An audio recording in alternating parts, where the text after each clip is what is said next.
La Bible dit, ne vous inquiétez de rien, mais en toute chose, faites connaître vos besoins à Dieu par de prières et d'explications, avec les actions de grâce.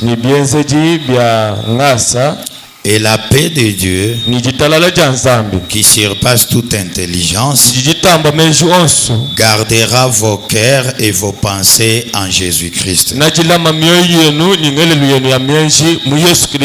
Que Dieu bénisse sa parole. Veuillez vous asseoir. Alors, comme je le dis souvent, ça c'est l'invitation de Dieu lui-même. Il dit à ses enfants de ne plus s'inquiéter. Dit ne vous inquiétez de rien, mais en toute chose faites connaître vos besoins à Dieu par de prières.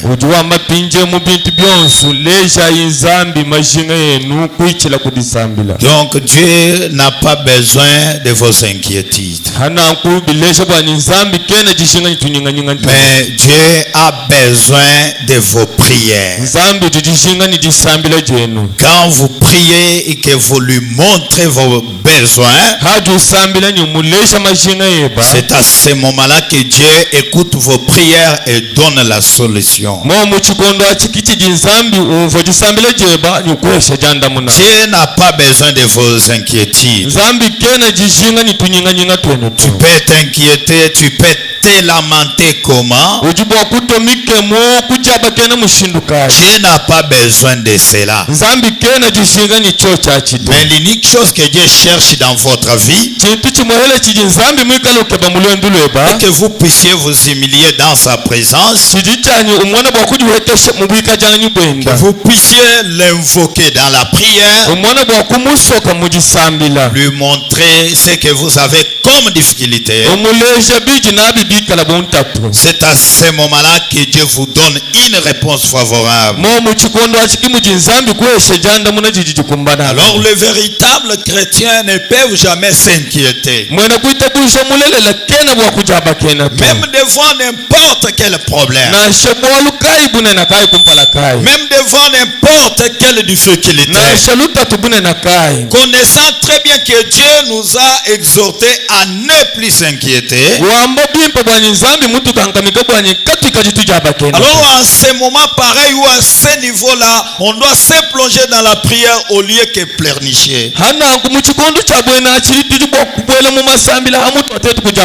Donc Dieu a lancé l'invitation devant tout un chacun de nous. Il a dit ne vous inquiétez de rien. N'importe le moment que vous traversez, même s'il y a des maladies dans vos vies, même s'il y a des blocages, même s'il y a des problèmes difficiles, Dieu dit ne vous inquiétez de rien, mais en toute chose faites connaître à Dieu vos besoins par de prières et d'explications. Donc ce matin je crois que personne ne va s'inquiéter, mais tous nous allons montrer à Dieu nos besoins dans les prières et dans l'explication. Nous allons lui dire Seigneur, si tu ne fais pas, qui le fera? Nous avons besoin de votre protection. Nous avons besoin de la bénédiction venant de toi. Mais Seigneur, si tu ne le fais pas, qui le fera à votre place? Donc ce matin je crois que personne personne, aucun membre du Rock Séculaire ne voit pas s'inquiéter. Est-ce que quelqu'un me donne la main? La Bible dit ne vous inquiétez de rien. Cela montre que dans la vie chrétienne, il y a toujours des problèmes qui surgissent. Il y a toujours des difficultés qui viennent dans nos vies. Il y a toujours des problèmes. Le diable cherche par quel moyen barrer notre route. Mais dans tout ce que le diable va envoyer dans nos vies, le Seigneur nous a exhortés pour nous dire de ne plus nous inquiéter. Il a dit que dans tout ce que nous avons comme difficulté, que nous puissions seulement nous agenouiller, nous faire connaître nos besoins, parce que c'est bien lui qui peut nous répondre. Il peut donner la solution plus que les hommes de ce monde. Là où les hommes de ce monde échouent, Dieu n'échoue jamais. Là où nous tombons, Dieu ne tombe jamais. C'est pourquoi le dimanche frère Branham a dit, lorsque vous échouez et que vous êtes conscient d'avoir échoué, voilà le moment que vous devez vous humilier devant Dieu. Le moment que vous pouvez montrer à Dieu que vous êtes faible. Et lorsque vous montrez à Dieu votre faiblesse, c'est à ce moment-là que Dieu vous récupère et commence à vous utiliser. Là où vous avez échoué, dès que Dieu entre, il y a la réussite qui s'installe. C'est pourquoi ce matin, mes amis, devenez faibles devant le Seigneur. Humiliez-vous dans la prière. Faites connaître vos besoins à Dieu. Oh Dieu, j'ai une maladie. J'ai la tuberculose. J'ai ceci et cela. J'ai tel problème. Mon enfant est malade. Mon mari est malade. Ma femme est tourmentée. J'ai des barrières dans mes affaires. Seigneur, qu'est-ce que tu dis pour ma vie? Seigneur, quelle est la réponse que tu peux me donner? Si tu n'agis pas, personne ne le fera. Si tu ne fais pas, aucun membre de ma famille ne peut le faire. J'ai besoin de la protection. J'ai besoin de l'élévation. J'ai besoin de la stabilité. Lorsque vous montrez à Dieu vos besoins, c'est à ce moment-là que Dieu va donner une réponse. Quand vous vous inquiétez, les inquiétudes diminuent la foi. Plus tu es tenté de t'inquiéter, plus votre foi sera diminuée. Alors au lieu de vous inquiéter, la Bible dit faites connaître à Dieu vos besoins par de prières et d'explications. Qu'un croyant me donne la main. Qu'un croyant me donne la main. Frère Branham lui dit dans les sermons les esprits séducteurs, le paragraphe 45, Frère Branham a dit, eh bien, on devrait considérer toutes choses en prière. Donnez-moi un amen. On devrait faire quoi? On devrait considérer toutes choses en prière. Pourquoi? Parce que la Bible dit premièrement chercher le royaume de Dieu et sa justice.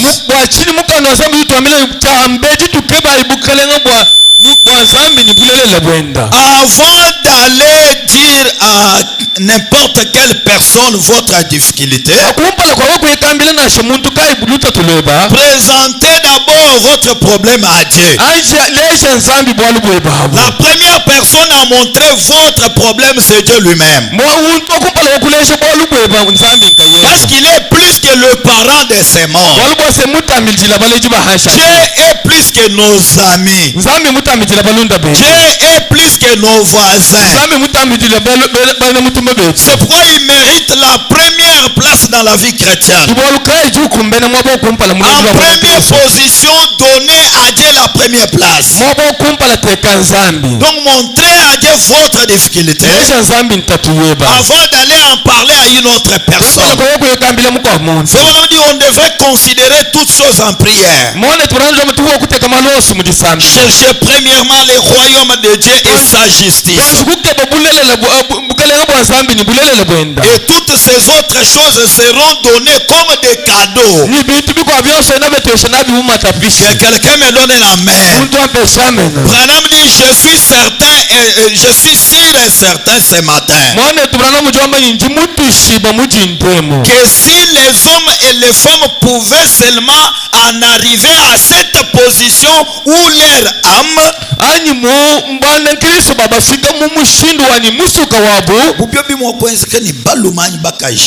bafika mungimanyino wa mushindo ni misuka yabu. Amen.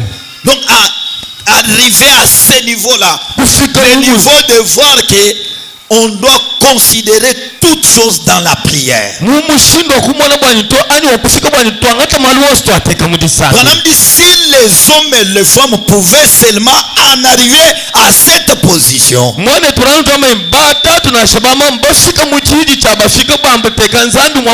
la position où leur âme, leur pensée, leur attitude, tout ce qu'ils ont est parfait aux yeux de Dieu. Donc si tout ce qu'ils sont, si les gens arrivaient à donner à Dieu leur pensée, leur âme, tout ce qu'ils sont, leur attitude, donner à Dieu la première position, voir que les inquiétudes n'ont pas de place et comprendre que c'est la prière qui doit primer. Branham dit si les gens pouvaient arriver à ce niveau-là, notre église ici serait une des plus grandes églises dans cette ville. Quelqu'un me donne un amen. Si les gens pouvaient arriver à ce niveau-là, prendre la position, la première place donnée à Dieu, donner leur âme à Dieu, confier leur attitude à Dieu, tout ce qu'ils sont devant le Seigneur est parfait. À ce moment-là, notre église serait une des églises les plus puissantes qui ait jamais existé.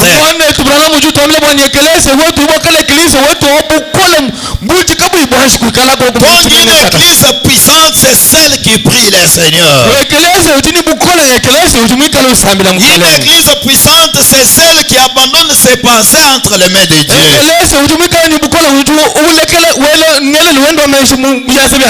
Une église puissante est celle qui laisse la prière primer dans leur vie. Un vrai croyant est celui qui donne la première place à Dieu. Avant que j'aille au travail, je dois aller à l'église. Avant que je fasse un déplacement, je dois aller à l'église. Un vrai croyant est celui qui comprend l'importance de la prière.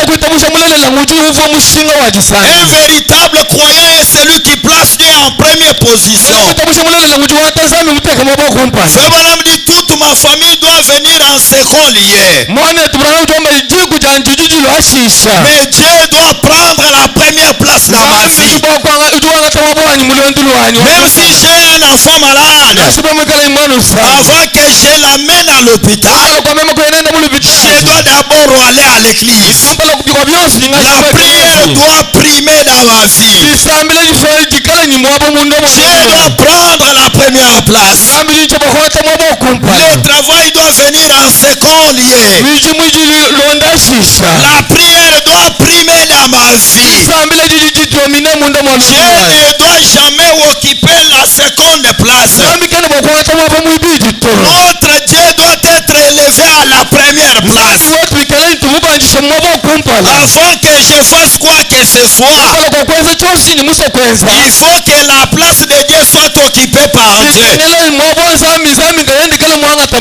Avant que je me déplace vers Lubumbashi, je dois d'abord aller devant le Seigneur. Je dois aller devant le Seigneur pour prier. Branham dit, voilà ce qui fait à ce que notre église soit une puissante église. Est-ce que quelqu'un me donne un amen? Même dans nos foyers, si dans nos foyers nous donnons la première place à Dieu, c'est une bonne chose. Je dois voir que ma femme doit venir en second lieu. Mes enfants, mes amis doivent prendre la seconde place. Mais avant que je fasse quoi que ce soit, je dois d'abord aller dans la présence du Seigneur. Parce que c'est le Dieu qui m'a donné ce souffle de vie. Je dois lui donner la première place. Frère Branham dit, si les gens pouvaient donner à Dieu leurs pensées, confier à Dieu leurs âmes, confier à Dieu leurs attitudes, et avoir dans leur tête le comportement correct dans la présence de Dieu, et comprendre que c'est la prière qui doit primer. Branham dit, c'est cela qui fera ce que notre église soit une puissante église. Que quelqu'un me donne la main. Est-ce que quelqu'un me donne la main? Comprenez la puissance de la prière.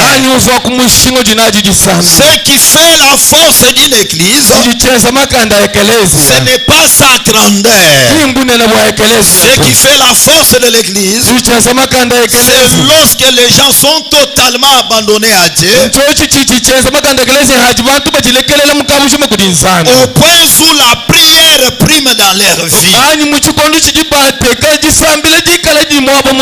Voilà ce qui fait la grandeur d'une église. Voilà ce qui rend une église puissante. C'est lorsqu'il y a les gens qui peuvent s'agenouiller, qui peuvent devenir comme le mur de fer,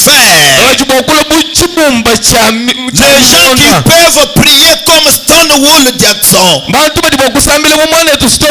les gens qui peuvent rester longtemps dans la prière, les gens qui ne peuvent jamais se fatiguer, les gens qui ont pris leurs âmes et ils ont confié cela à Dieu.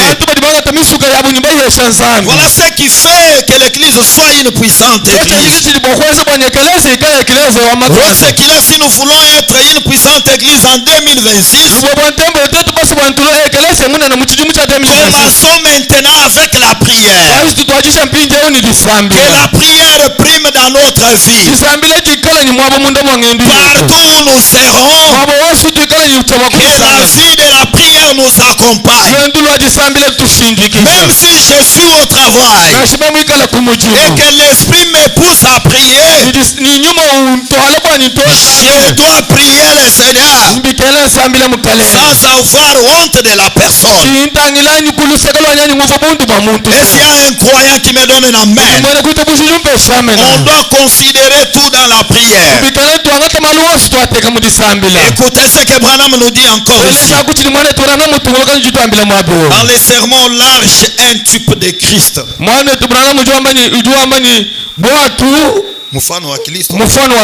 C'est un sermon. Le paragraphe 50. Est-ce que vous êtes là, mes bien-aimés? Est-ce que vous êtes ici? Frère Branham a dit, en priant constamment, donc quand vous priez constamment, Branham dit, Dieu déversera plus de l'esprit et de la puissance sur son église. Donnez-moi un amen. Quand est-ce que Dieu déverse sa puissance et son esprit? C'est quand vous priez constamment. Non, je prie aujourd'hui. Demain, je suis encore là pour prier. Les jours suivants, je viens encore. Je ne me fatigue pas. Non, je toque toujours à la porte de Dieu. Qui est là? Non, c'est moi encore qui viens. Je suis venu pour demander telle ou telle chose. Les jours suivants, je viens encore. Branham dit, en priant constamment, Dieu déversera plus de l'esprit et de la puissance sur son église et son peuple. Que Rox Killer me donne un amen. Si nous avons besoin de l'esprit de Dieu, si nous voulons à ce que Dieu déverse plus sa puissance, il y a l'unique chose que nous devons faire, c'est prier constamment. Nous avons besoin de la puissance de Dieu. Cette puissance qui peut changer nos vies. Cette puissance qui peut nous transformer. Cette puissance qui peut changer nos affaires. Mais comment nous allons recevoir cette puissance? Dieu déverse sa puissance. Dieu déverse son esprit. C'est quand nous prions constamment. Et s'il y a un croyant qui va prier constamment, tous les jours vous priez, à chaque heure vous priez, à chaque minute vous priez. Non, pas un croyant qui vient aujourd'hui et il prie Dieu, demain là il s'absente. Dis non, moi j'étais aussi là le mercredi. Alors aujourd'hui c'est mercredi, je m'absente. C'est jeudi, je m'absente. Je serai encore là seulement le vendredi. Non, si vous avez besoin que Dieu déverse l'esprit sur vous, si vous voulez que Dieu déverse sa puissance sur vous, Dieu fera cela, c'est quand vous priez constamment.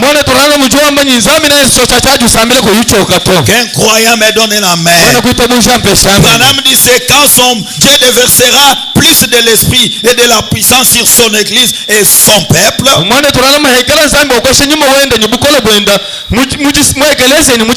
Il le fera quand nous prions constamment. C'est ce qui fera à ce que Dieu déverse sa puissance. Il le fera partout. Et Dieu déverse cette puissance. Branham dit c'est pour que notre foi soit élevée loin,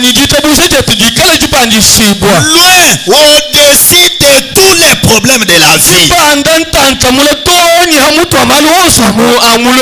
Est-ce que quelqu'un me donne la main?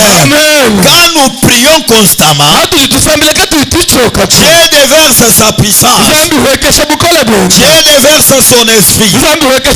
Et avec cela, ça élève notre foi. Loin au-dessus de nos problèmes. À ce niveau-là, nous allons voir la maladie comme étant un petit problème devant le Seigneur. Quand Dieu déverse sa puissance, il élève notre foi. Le blocage là, ça sera un petit problème devant Dieu. Tu ne regarderas jamais le blocage. Pourquoi? Parce que votre foi est montée au-dessus des problèmes. Un véritable croyant me donne un amen. Si vous vous plongez dans la prière, vous priez constamment, Dieu déverse sa puissance. Dieu déverse son esprit. À ce moment-là, il récupère votre foi. Il élève votre foi loin au-dessus de tous les problèmes de la vie. Et quand il vous élève comme cela, c'est pour que nous soyons capables d'être plus que vainqueurs. Est-ce que quelqu'un me donne la main? Quand Dieu élève notre foi, c'est pour que nous devenions capables d'être plus que vainqueurs. Branham dit c'est à ce moment-là que nous devenons des victorieux. Par celui qui nous a aimés, lui le Seigneur, il sera notre soutien lorsque nous prions constamment et que lui déverse sa puissance sur nous. Au moment où notre foi sera élevée, nous serons capables d'être plus que vainqueurs. C'est à ce moment-là que nous serons des victorieux. Qu'un croyant me donne un amen. S'il y a besoin d'être plus que vainqueur, s'il y a besoin d'être victorieux, je te montre quoi faire. Tu dois prier constamment et lui va déverser sa puissance sur toi.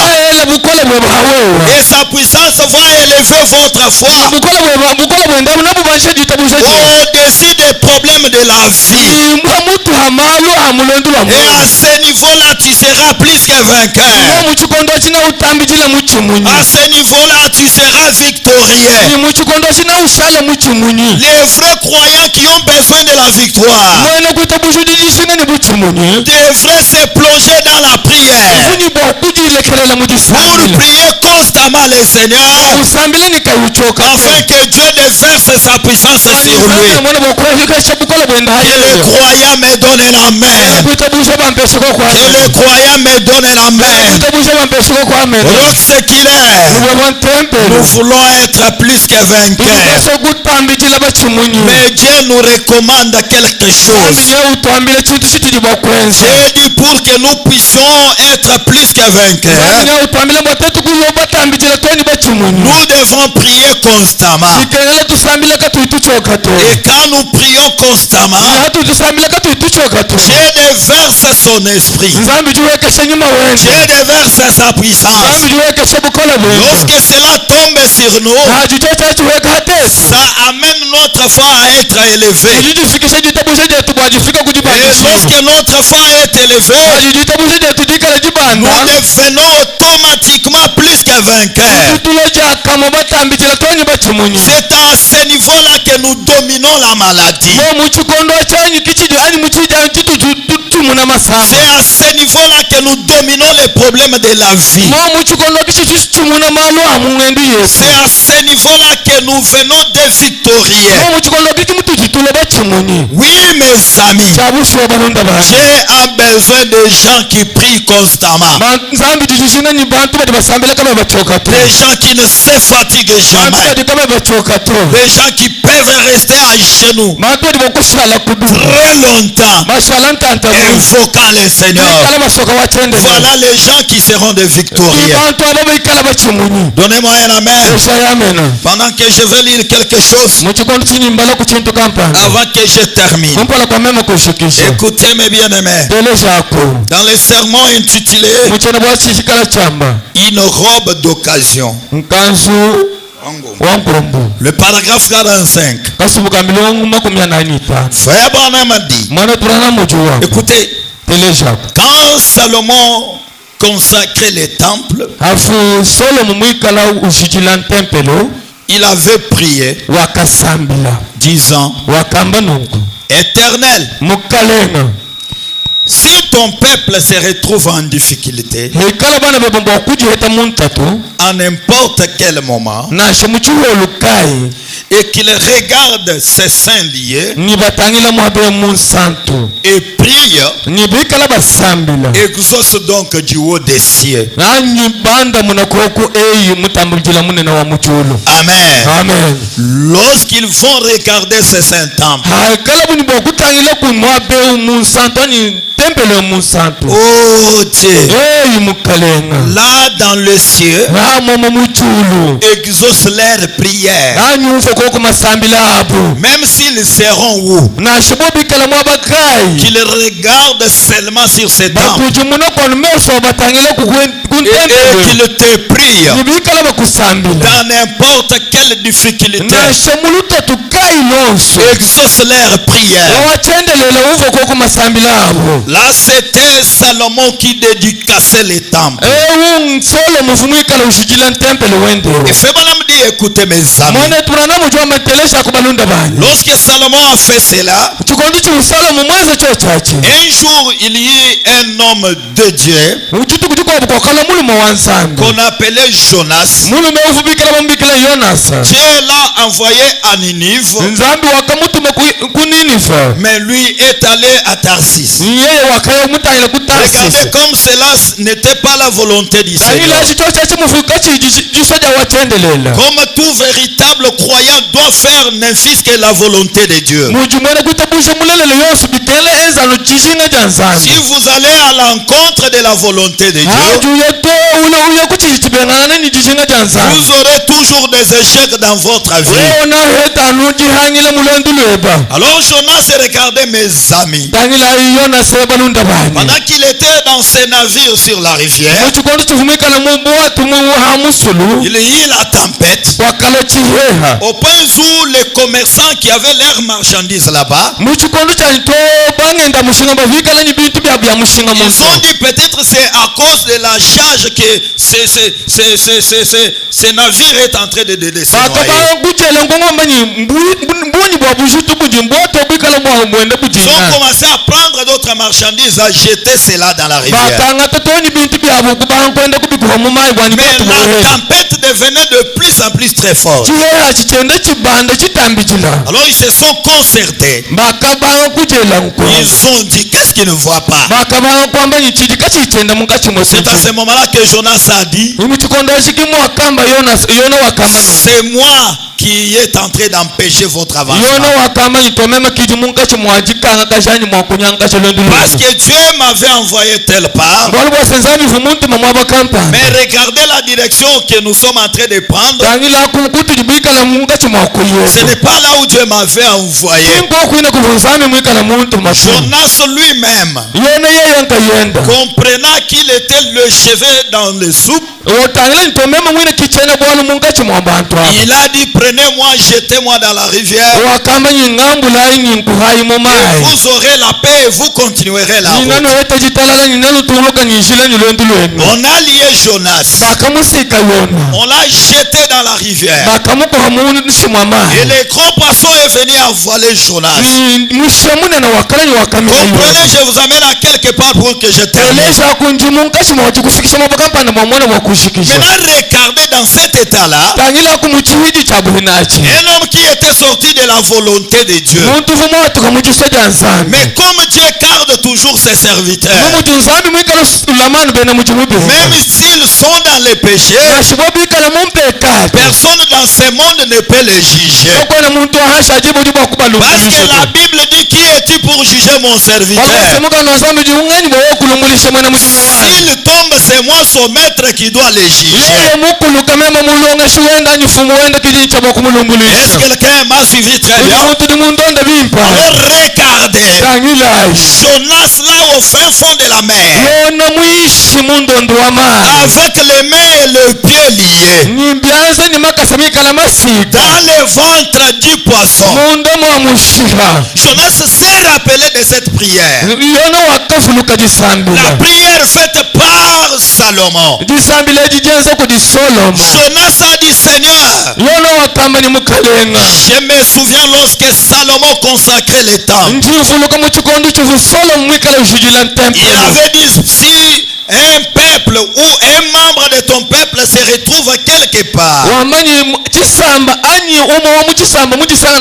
dans une difficulté quelconque et qu'il fixait ses regards vers ce temple, s'il te prie, exauce sa prière. Regardez Jonas dans le ventre du poisson, au fin fond de la rivière, avec les mains et les pieds liés. Personne ne peut me prouver là où Jonas avait vu les saints temples.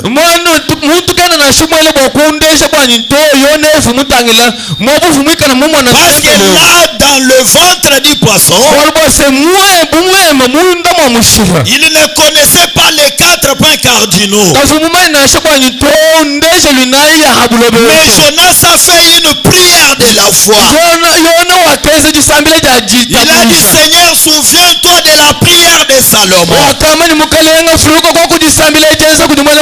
Un homme lié dans le ventre du poisson, au fin fond de la rivière, il se souvient de cette prière et il rappelle à Dieu cette prière.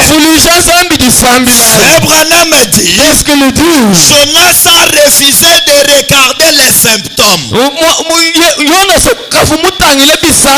Il n'avait pas regardé que mes mains est liées. Jonas n'avait pas regardé qu'il était dans le ventre du poisson. Jonas n'avait pas regardé qu'il était au fin fond de la rivière. Branham dit, il n'a pas regardé les symptômes. Jonas a regardé les symptômes comme étant des vanités mensongères.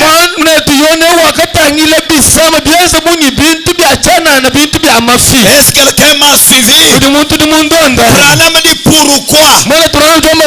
Parce qu'il avait foi dans la prière de Salomon. La prière que Salomon avait fait dans les temples. Est-ce que quelqu'un me donne un amen? Branham dit, écoutez mes amis, si Jonas a pu faire cela dans les circonstances, que devrions-nous faire, nous qui ne regardons pas au temple de ce monde?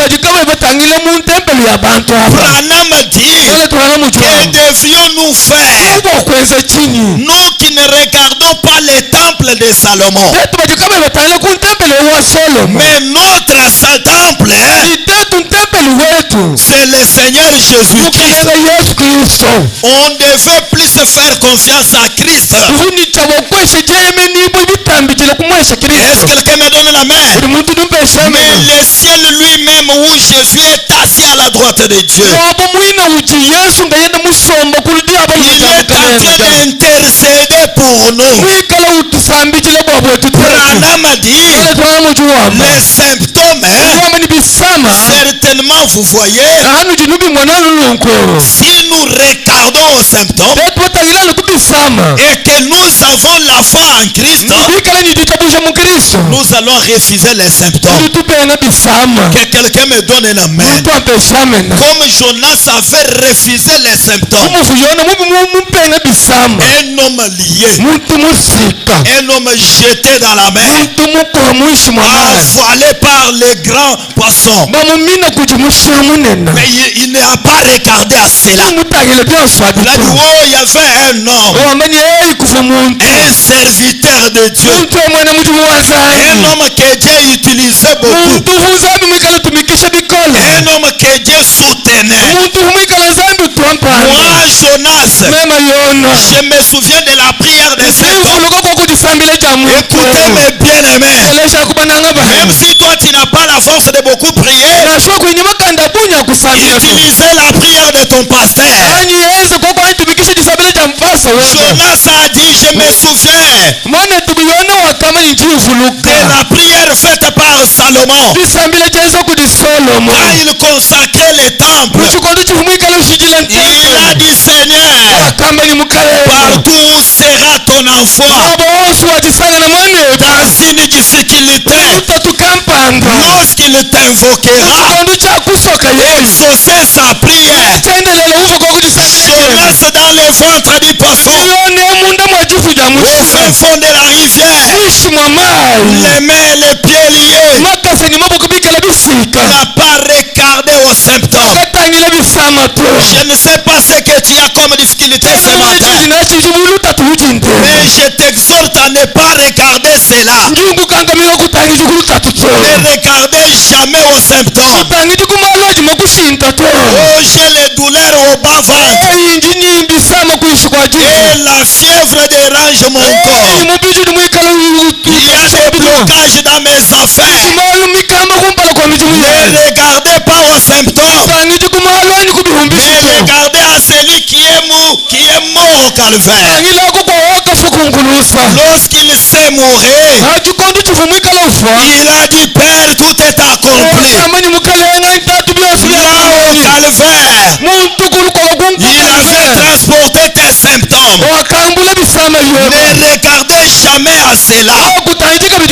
Si tu as la foi, mon ami, le même Dieu qui avait libéré Jonas, il fera ce que tu sois libéré ce matin.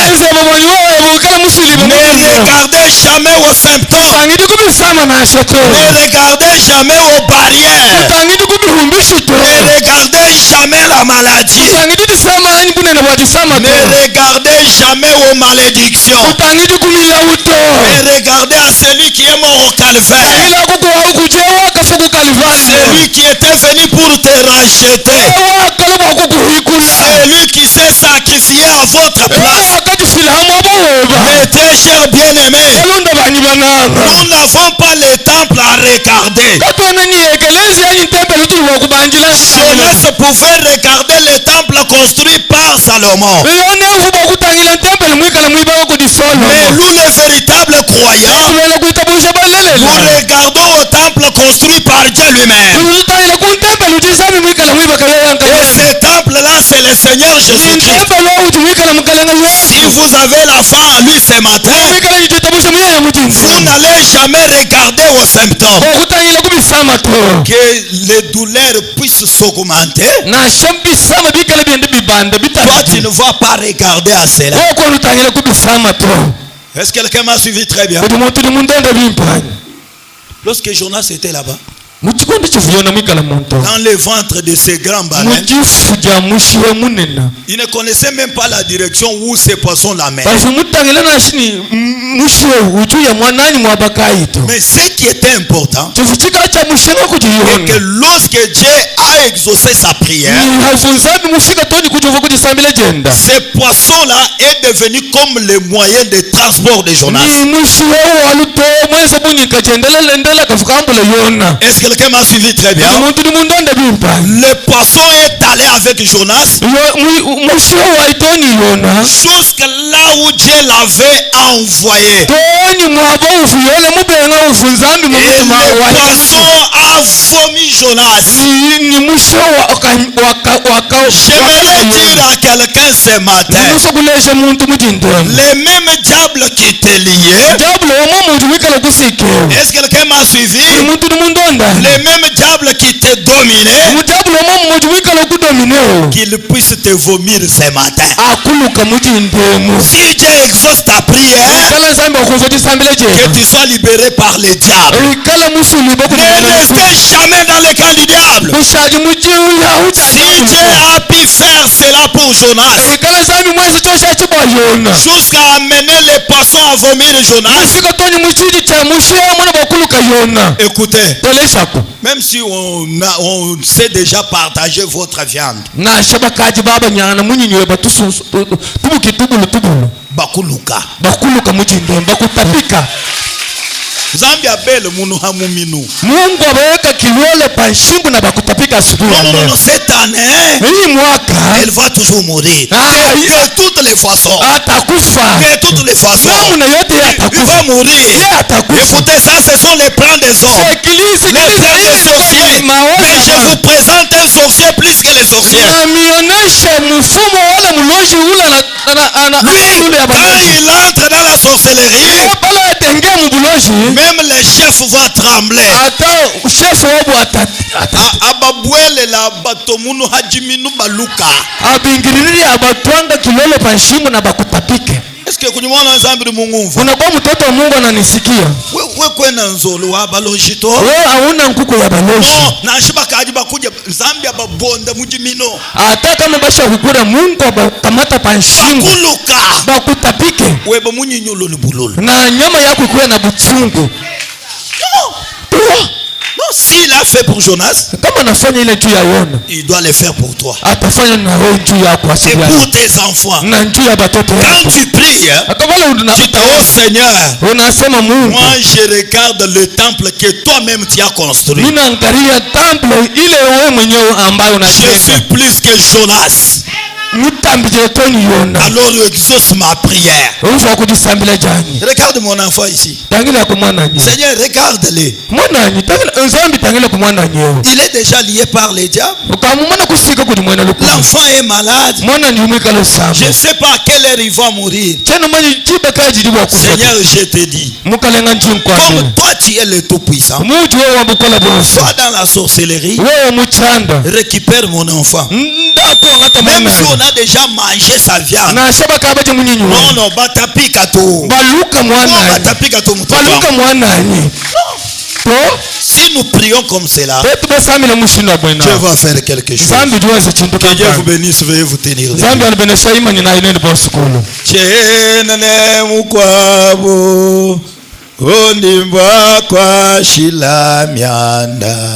Wachendelela nzambi wane papa wane uvalisa kalenga meme chenene ole makwa shilamyanda wachendelela nzambi wane walelo uvalisa kalenga meme chenene mugabo ubwewe one makwa shilamyanda wachendelela nzambi wane zambi walelo ubadisambila jani Mola disambila jani Dedewu mulambo wane wachendelela nzambi wane zambi watumba ubadisambila